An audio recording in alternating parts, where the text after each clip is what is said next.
Hi guys, welcome to the channel. Thanks for dropping by. Hope you're having a good day. We're going to continue on doing comedy here today. We're going to do Matt King. Matt King stand-up comedy. For people who know, Matt King plays Super Hands on Peep Show. There's been recently some discussion about my opinions of Super Hands. I don't really hold him in the highest regard. I think he's annoying, repulsive, and someone you just want to get away from as quickly as possible. But, I'm starting to look at Peep Show differently, and I thought maybe I should see some of the other stuff from Matt King to kind of separate, the guy from the character, and maybe that'll take the edge off. Anyway, he doesn't do a lot of stand-up, at least not anymore, I suppose. I know when I was checking him out, I know he's been in a few movies. It seems Peep Show was his brightest moments, but he's been around. So I found this stand-up bit. I'm not sure where it is, and I'm gonna watch it. Yeah, I'm gonna watch Super Hands voluntarily. Well, we'll see. Anyway, like I said, his name's Matt King. I'm sure you all know that. I didn't know that, but I know that now. And this is some of his stand-up. Let's take a look.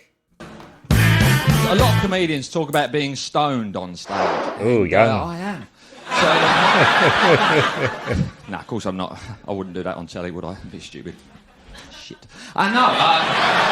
No, I'm not stoned, obviously. I just use that as an excuse in case I'm crap. Because it is just such a brilliant excuse, isn't it? When people say, oh, I'm stoned, you can get out of any situation by saying you're stoned, because everyone understands it, don't they? You come home to your flat and everyone's had a bit of a smoke and you go, can someone go to the shops? We need food. All they've got to do is go, mate, I'm well fucked. It's just time to move on with your life, isn't it? I think you could get out of absolutely any situation by saying you're stoned. Really, I think if you were laying in bed at 3 o'clock in the morning and a madman broke into your room and was about to kill you, like with a chainsaw, I reckon you could go, mate, I'm fucked. And he'd understand. He'd go, oh, sorry, mate, I didn't want to freak you out with this. So, do you want some chocolate or something? But why do people move into haunted houses? Really, that's the question. So, I'll be a bit more specific. Why do Americans in those crap 80s horror films move into houses that are quite obviously haunted? I don't know about you lot, but if I went to look at a house and I got there on a Sunday morning and it was a big white wooden house up on a hill on its own and it was up for sale for £9, I'll be a tad suspicious myself. Not Americans say, oh, I dream home, £9, let's move in. And then, oh, fucking, and you think, oh, well, I hope you die. And then move in. And straight away on the first night, it's obvious the place is haunted. We're watching the film, it's obvious the place is haunted. This will always happen. A family goes off to bed, and one of the kids will hear a noise in the middle of the night. One of the kids will hear a scary noise, and they'll run and tell their father. They'll go, Pop, Pop! And the father will go, what are you making that explosive noise for?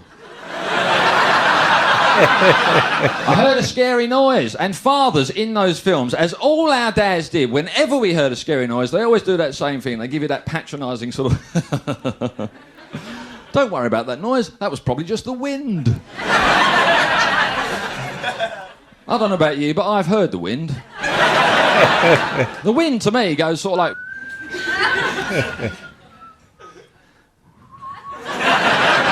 Doesn't it? Not get out of the fucking house. It's a very subtle difference. I don't know if you spotted that. So they finally realise the house is haunted. They run from the house, terrified. They run from the house. And where do they run to? Into the forest. Oh, there's nothing in there. And every single time in those horror films, they're running into the forest. I don't know about you, I've always found running fairly simple myself. But in those films, every time, there's always one complete dickhead just trailing behind the others, going, oh, wait for me, wait for... Oh. Oh. I've fallen. I tripped on a leaf. Someone always just trips over nothing. And everyone else is going, oh, quite frankly, mate, you deserve everything you get now, really. It's just not on, all this falling over. And then the music starts. They're laying there in the dirt and the mud, and it's dark, and the music starts. Ding, ding, ding, ding, ding, ding, ding, ding, ding, like that. And then they look up, and there's the silhouette of the killer.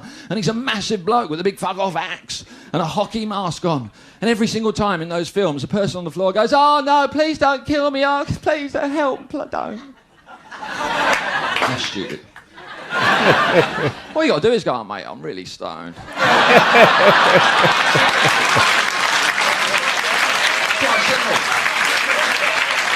Quite simple.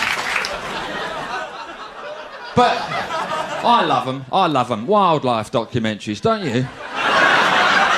I was watching this one, wildlife documentary. I was about 9, and this bloke, they were showing all these African... I was watching it like 9 years old, really interesting. They showed elephants at one point on this documentary, and the bloke who was narrating this documentary, he said, it's a well-known fact that elephants never forget. And even as a 9-year-old kid, I remember thinking, what the fuck's an elephant got to remember? It's not exactly a busy week, is it, for the elephant? Doesn't need a file of facts, really, does it? No, sorry, I can't do that today, Simon. I've got to walk around really slowly and do a big shit. I'm a bit cockers, buddy. We'll catch up. Then they showed zebras. I love zebras. Zebras are my favourite animals, but I love them. But this bloke said something quite sad. He said, zebras nowadays are becoming very rare, and nobody seems to know why this is. I don't know if you agree, but I don't think the zebra was exactly at the front of the queue when camouflage was being handed out. I've got visions of the poor zebra up in front of God on the very first day going, what's this? It's black and white. I live in the dry grass. The lions are going to see me, aren't they? Surely. Bless them. I'll tell you what animal I don't feel sorry for, though. The aardvark. Anyone else hate aardvarks? I punch him, don't you? Does anyone else think that the aardvark just made up that name himself when he found out that Noah was taking the animals onto the ark in alphabetical order? I just think he was just some other animal. He was just a bloody liar. He just ran to the front of the queue of animals and went, morning, Noah, I'm the aardvark. That's with 2 A's.